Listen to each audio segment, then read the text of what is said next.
In today's business report, the Japan International Cooperation Agency, or JICA, has begun considering blacklisting Italian Thai company due to its spotty safety record, which includes the recent death of 3 rail line construction workers who were hit by a falling metal beam.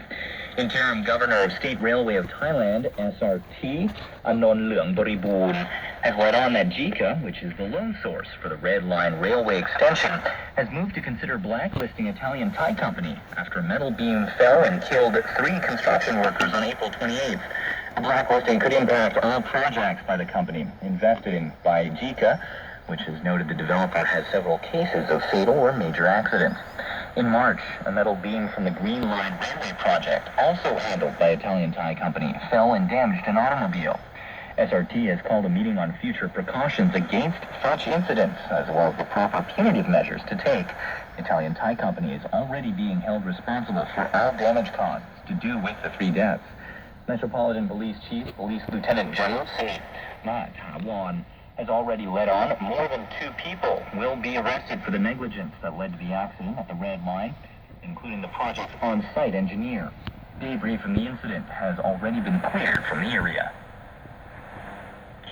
In other domestic news, the Public Warehouse Organization, or PWO, has launched an inspection tour of government rice auction winner silos to make sure their 1.62 million tons of inconsumable rice do not enter the consumer market, while also beginning the search for a Director General after its incumbent head resigned over health issues.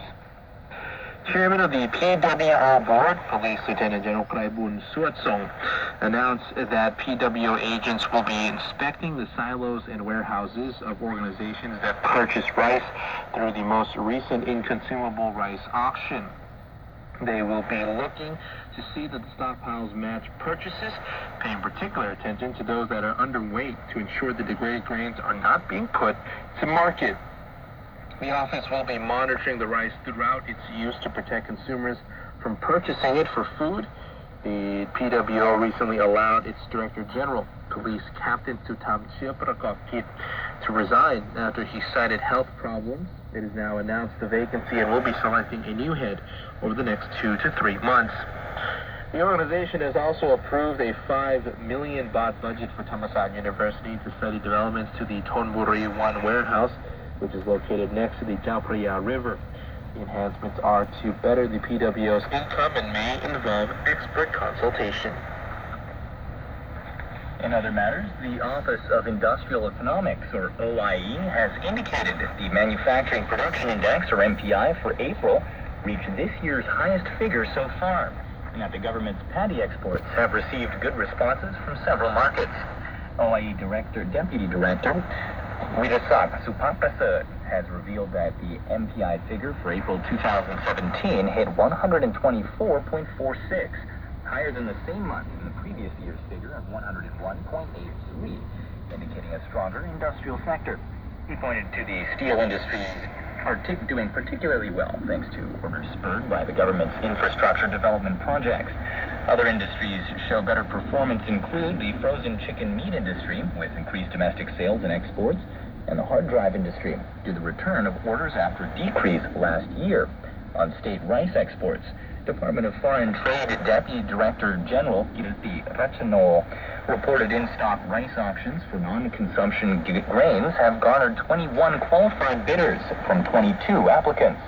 The auction is to release 4 million tons of rice. Exports of Thai rice from January 1st to April 26th have grown 5.77%, with good interest from countries such as Iraq, Iran, and Sri Lanka. Looking internationally now, Asian stocks struggled for traction today after weaker than expected U.S. economic growth data, while the dollar dropped against the yen amid tensions over North Korea and slipped versus the euro on evidence of strong Eurozone inflation. MSCI's broadest index of Asia-Pacific shares outside Japan inched up 0.1%, and Japan's Nikkei added 0.1%. Many markets in Asia and Europe are closed for Labor Day. Asian shares took their cue from Wall Street, where the Dow and the S&P 500 both lost 0.2% on Friday, after data showed the U.S. economy grew at its weakest pace in 3 years in the first quarter. Consumer spending almost stalled, but a surge in business investment and wage growth suggested that activity would regain momentum as the year progresses, capping stock market losses.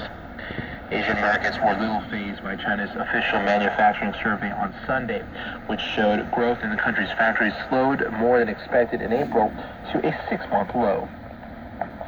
Meanwhile, Japanese manufacturing activity expanded at a stronger pace in April than the previous month as export orders increased, suggesting firms' output remains on track to rise thanks to overseas demand. The final market Nikkei Japan Manufacturing Purchasing Managers Index was 52.7, slightly below a preliminary 52.8, but still above the 52.4 notched in the previous month. The index remained above the 50 threshold that separates expansion from contraction for the 8th consecutive month. The final index for new export orders was 53.3, less than the flash reading of 53.9, but still growing faster than 51.9 in the previous month due to demand from Southeast Asia. While input prices rose sharply due to the higher raw material costs, payrolls also sought to protect margins by raising their charges. That's a welcome indicator for the Bank of Japan's goal of raising inflation to its 2% target, a task that's proven elusive, as highlighted by Friday's data, showing March consumer prices remained benign. And capping off, growth in China's manufacturing sector slowed faster than expected in April as producer price inflation cooled and policymakers' efforts to reduce financial risks in the economy weighed on demand. The National Bureau of Statistics' official purchasing managers' index fell to a 6-month low of 51.2 in April from March's near 5-year high of 51.8. Analysts polled had predicted a reading of 51.6, the 9th straight month above the 50-point mark that separates growth from contraction on a monthly basis. Demand weakened across the board, with the biggest decline in the input price sub-index, which fell to 51.8 for its slowest expansion since June of last year, from 59.3 in March. Chinese steel and iron ore futures tumbled to multi-month lows earlier this month as market sentiment turned bearish on demand outlook and concerns mounted about a glut of steel later this year. The employment sub-index slipped to 49.2 from 50 in March, while the raw materials inventory sub-index was unchanged at 48.3. And those were business news stories.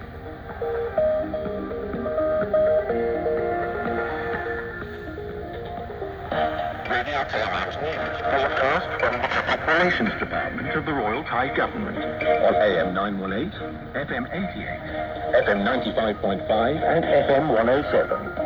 For advertising inquiries, please email us at radiothailand@outlook.com.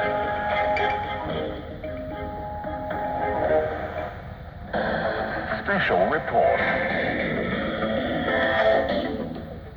Today marks the Independence Day of the State of Israel. On this occasion, the Ambassador of the State of Israel to Thailand, His Excellency Mr. Shimon Rodet, has a special message for Radio Thailand. Shalom, Sawadee. Today is our special day. Israel celebrates the 69th anniversary of our independence. Allow me to open by extending our deepest condolences to our Thai friends for the great loss of your beloved King Phumiphan, the father of the nation, who passed away last October. May he rest in peace. His legacy will live forever. Israel is a unique combination of ancient history and modernity. At 69 years old, we are a young country, while our nation's history goes back thousands of years. After 2 millenniums of forced exile, the people of Israel rose from the ashes of the Holocaust and established the State of Israel, a national homeland for the Jewish people in our ancient biblical historical land. Israeli society is a true melting pot as our people gathered from 4 corners of the world. Despite all differences and difficulties, and against all odds, we have worked side by side to build and develop our nation. Today, Israel stands tall as the sole democratic country in the Middle East and as a thriving and flourishing society. Israel is recognized globally as a center of research, high-tech, and innovation. Our achievements serve as role models for others to follow. In spite of the many miles separating our countries, the Kingdom of Thailand and Israel enjoy close and friendly relations since the early days of the establishment of the State of Israel.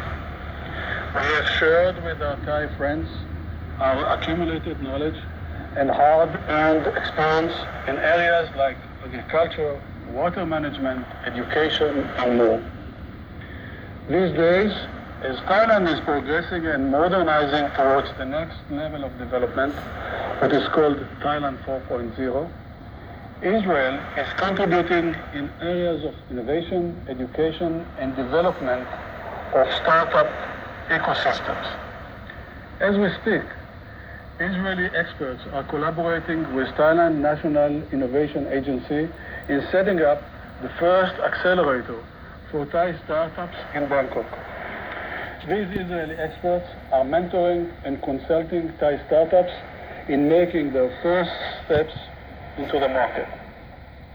Israeli experts also share knowledge in other areas like water management and agro-technologies.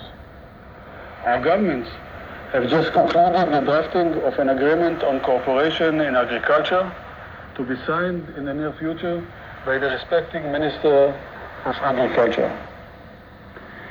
Thailand is one of the most popular tourist attractions for Israelis, and the numbers are only increasing. By latest record, more than 160,000 Israelis traveled to Thailand last year.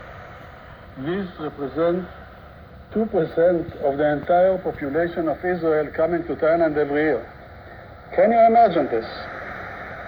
They are all admired the famous Thai hospitality, the rich culture, beautiful scenery, and authentic cuisine which cannot be found anywhere else.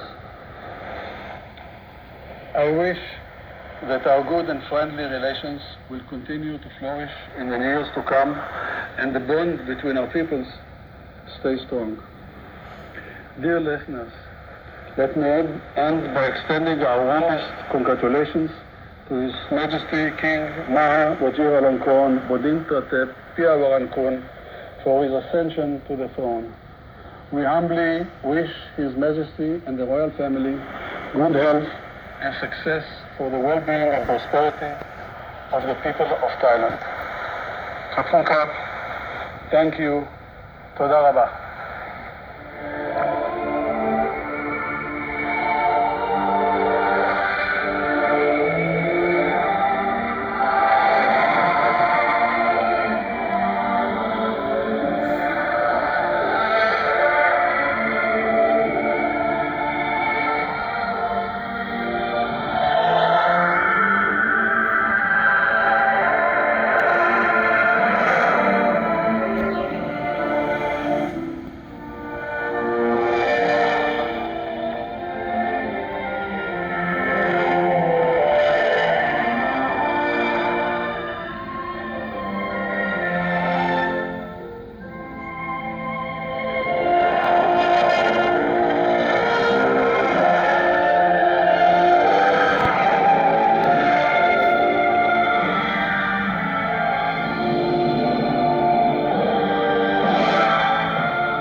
That was the ambassador of the State of Israel to Thailand, His Excellency Mr. Shimon Rodat, giving a special message on the occasion of the Independence Day of the State of Israel.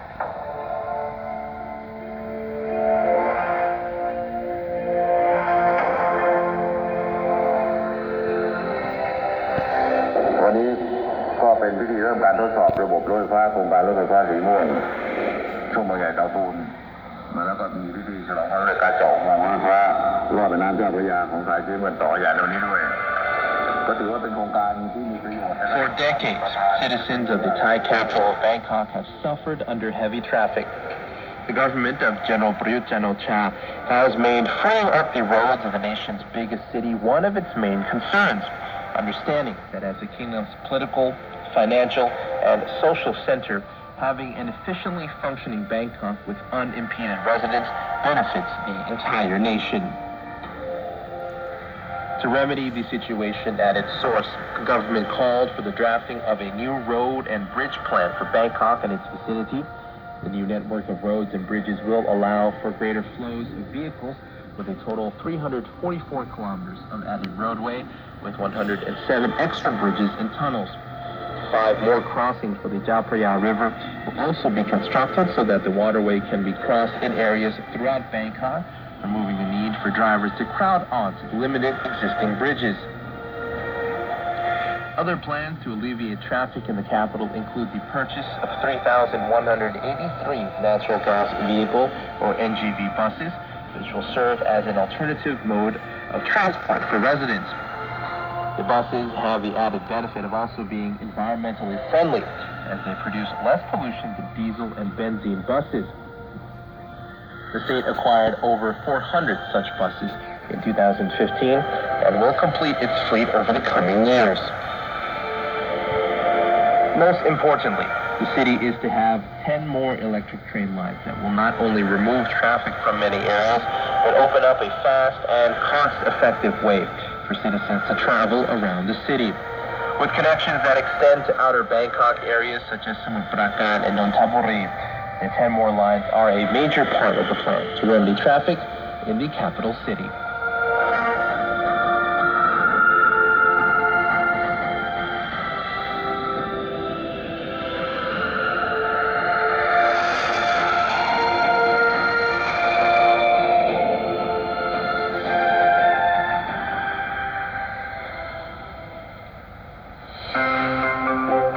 Migrant workers from Myanmar, Laos, and Cambodia are encouraged to go through the official registration process and obtain a legal employment permit in order to ensure their rights and legal status according to Thai law. Registered workers are guaranteed a decent working environment, safety, social protection, and welfare. Contact the Department of Employment, Ministry of Labor at its hotline 1546 for more information.